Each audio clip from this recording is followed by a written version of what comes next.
এসেছে, দেখাবো। এই মুহূর্তে যে ব্রেকিং নিউজ এসেছে, সেই ব্রেকিং নিউজ বড় খবর এই মুহূর্তে। এই সেনাবাহিনী, এই বাংলাদেশের সেনাবাহিনীর দখলে যে বাংলাদেশ মুজিবের মূর্তি ভাঙছে সেনাবাহিনী, ভয়ঙ্কর। উত্তেজিত জনতাকে শান্ত করতে মূর্তিতে আঘাত করছে, কোথায় গুলি মারবে দেখুন অবস্থা। লজ্জাজনক ছবি। আফগানিস্তানে যেরকম হয়, ইরাকে যেরকম হয়, সিরিয়াতে যেরকম হয়, আপনার এই যে আপনাকে বলছি এই মুহূর্তে কলকাতায় যারা বসে থাকেন বাবুরা, বুদ্ধিজীবী বাবুরা, বুদ্ধিজীবী তোমার বাড়ি যাবো, আরে তোমার বাড়ি যাওয়ার আগে এই ছবি দেখাবো। দেখুন ফুল ফ্রেমে দেখুন এই ছবি, দেখুন এই ছবি।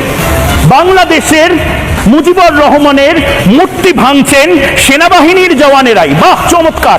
সেনাবাহিনীর জওয়ান যাদের হাতে কালাশনিকভ থাকার কথা, মৌলবাদীদের গুলি করার কথা, তারা আসলে আফগানিস্তান বা পাকিস্তান বা সিরিয়ার সেনাবাহিনীর মতন তালিবানিদের, যা রাজাকারদের পক্ষ নিচ্ছেন।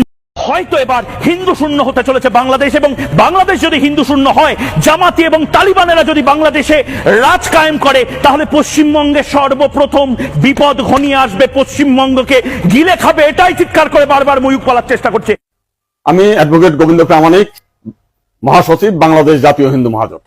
গতকাল বিকালে শেখ হাসিনার পদত্যাগের পরে এদেশের হিন্দু সম্প্রদায় মনে করেছিল যে তাদের উপর বিশাল একটা হামলা, লুটপাট, অগ্নিসংযোগের ঘটনা ঘটবে।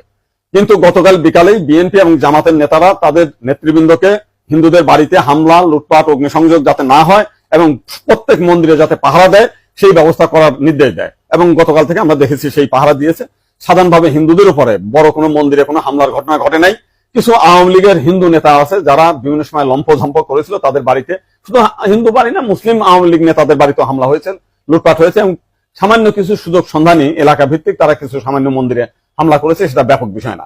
কিন্তু আমরা দেখলাম যে ভারতের রিপাবলিক এইটাকে নিয়ে ব্যাপকভাবে রুমার ছড়াচ্ছে, নানান কিছু মিলে উদ্ভট কথাবার্তা বলছে।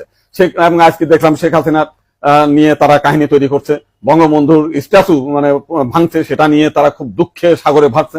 আমার এক সাংবাদিক ফোন দিয়েছিলাম, তাদের বলেছি যে আপনারা যদি শেখ হাসিনার জন্য যদি এত কান্না আপনাদের মধ্যে আসে, তো শেখ হাসিনা ভারতে গিয়েছে, আপনারা ভারতের প্রধানমন্ত্রী নরেন্দ্র মোদীকে সরিয়ে শেখ হাসিনাকে আপনারা প্রধানমন্ত্রী হিসেবে ঘোষণা করেন, সে ভারতও রক্ষা করতে পারবে, আপনার সেভেন সিস্টারও রক্ষা করতে পারবে। আপনারা তো প্রতিদিন বলতেছেন যে শেখ হাসিনা না থাকলে ভারতের সেভেন সিস্টার থাকবে না। তো এইবার আপনাদের একটা বিশাল সুযোগ আছে, আপনারা শেখ হাসিনাকে ভারতের প্রধানমন্ত্রী করেন।